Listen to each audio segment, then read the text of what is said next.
ঢাকা ১৭ আসনের বিএনপি জনসভার সময় পরিবর্তন। বিএনপিই একমাত্র বাংলাদেশের পক্ষের শক্তি, সালাহউদ্দিন আহমদ। হ্যাঁ, ভোটের পক্ষে গণজোয়ার দেখা যাচ্ছে, প্রেস সচিব। ভোটের মাঠে এনসিপির শীর্ষ নেতাদের প্রতিপক্ষ কারা? কেউ আপনাদের ভোট দিতে বাধা দিলে রুখে দাঁড়াবেন। আসন্ন ত্রয়োদশ জাতীয় সংসদ নির্বাচন ও গণভোটকে সামনে রেখে ঢাকা -১৭ আসনে বিএনপির নির্বাচনী জনসভার সময়সূচিতে পরিবর্তন আনা হয়েছে। পূর্বনির্ধারিত দুপুরের পরিবর্তে আজ শুক্রবার ২৩শে জানুয়ারি সন্ধ্যা ৬টায় জনসভা শুরু হবে। জনসভাটি অনুষ্ঠিত হবে রাজধানীর ভাসানটেকের বিআরবি মাঠে। বিএনপির চেয়ারম্যান তারেক রহমানের সমর্থনে আয়োজিত এই জনসভায় সর্বস্তরের জনগণের স্বতঃস্ফূর্ত অংশগ্রহণ প্রত্যাশা করছেন আয়োজকরা। এদিকে গতকাল থেকেই বিএনপির মনোনীত প্রার্থীরা নির্বাচনী প্রচারণা শুরু করেছেন।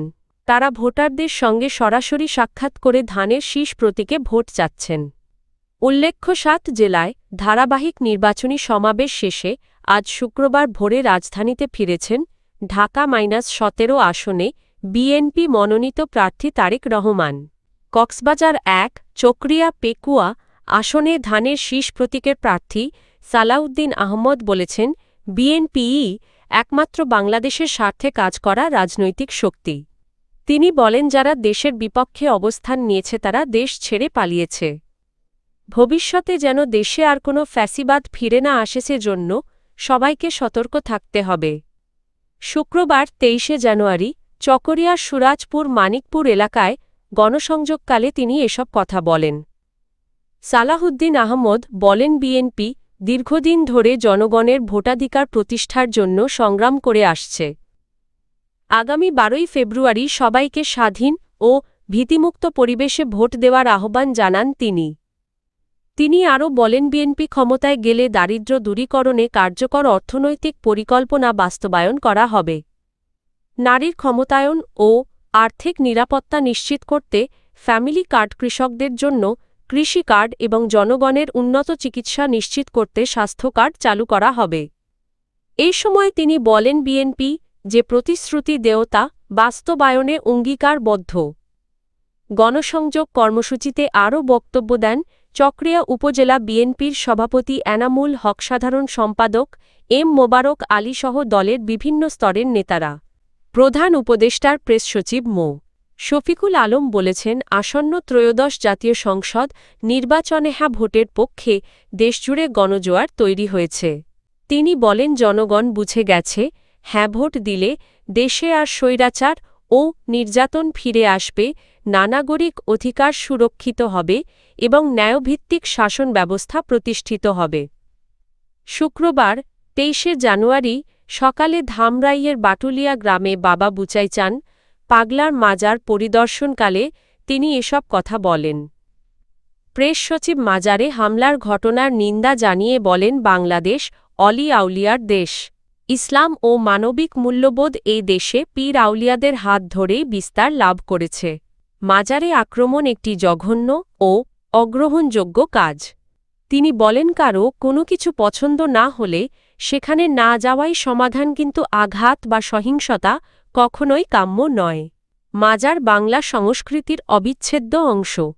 মাজার প্রাঙ্গণ ঘুরে দেখে শফিকুল আলম বলেন, বাবা বুচাই চান পাগলা ছিলেন এই অঞ্চলের একজন প্রখ্যাত সাধক। প্রতি বছর জানুয়ারি মাসে এখানে বাউল গানের আসর বসে, যেখানে দেশের খ্যাতনামা শিল্পীরা অংশ নেন। তিনি সাম্প্রদায়িক সম্প্রীতি বজায় রাখার ওপর গুরুত্বারোপ করেন। ত্রয়োদশ জাতীয় সংসদ নির্বাচনে জাতীয় নাগরিক পার্টি এনসিপি, বাংলাদেশ জামায়াতে ইসলামীর নেতৃত্বাধীন ১০ দলীয় জোটের সঙ্গে আসন সমঝোতার ভিত্তিতে নির্বাচনে অংশ নিচ্ছে।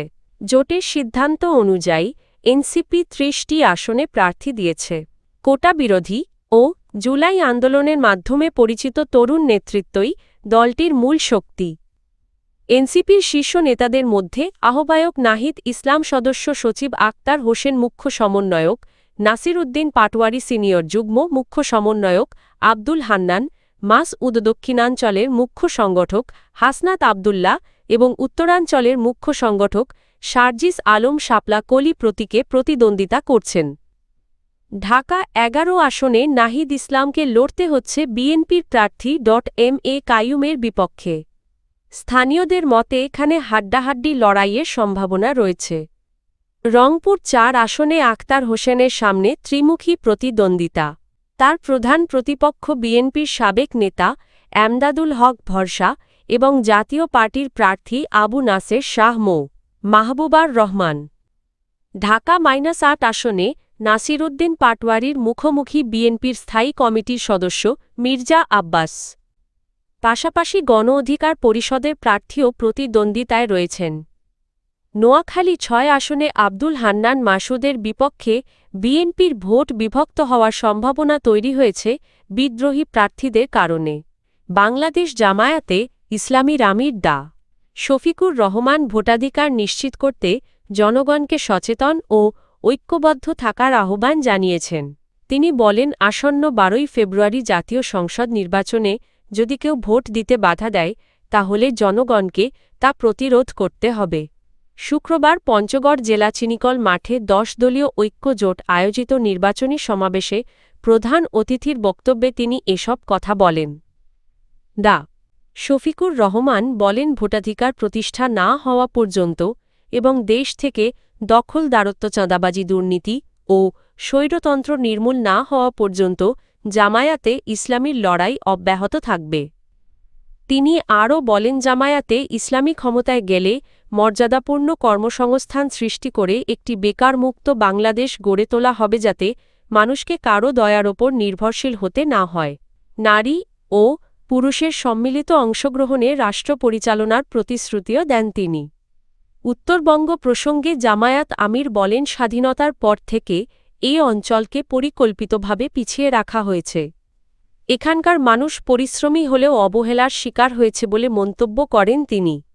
চিকিৎসা ব্যবস্থার দুর্বলতার কথাও তুলে ধরে তিনি জানান, অনেক মানুষ চিকিৎসা নিতে গিয়ে পথেই প্রাণ হারান। এ প্রেক্ষাপটে তিনি প্রতিশ্রুতি দেন, ক্ষমতায় গেলে দেশের ৬৪টি জেলায় মেডিকেল কলেজ স্থাপন করা হবে এবং পঞ্চগড়েও একটি মেডিকেল কলেজ প্রতিষ্ঠা করা হবে।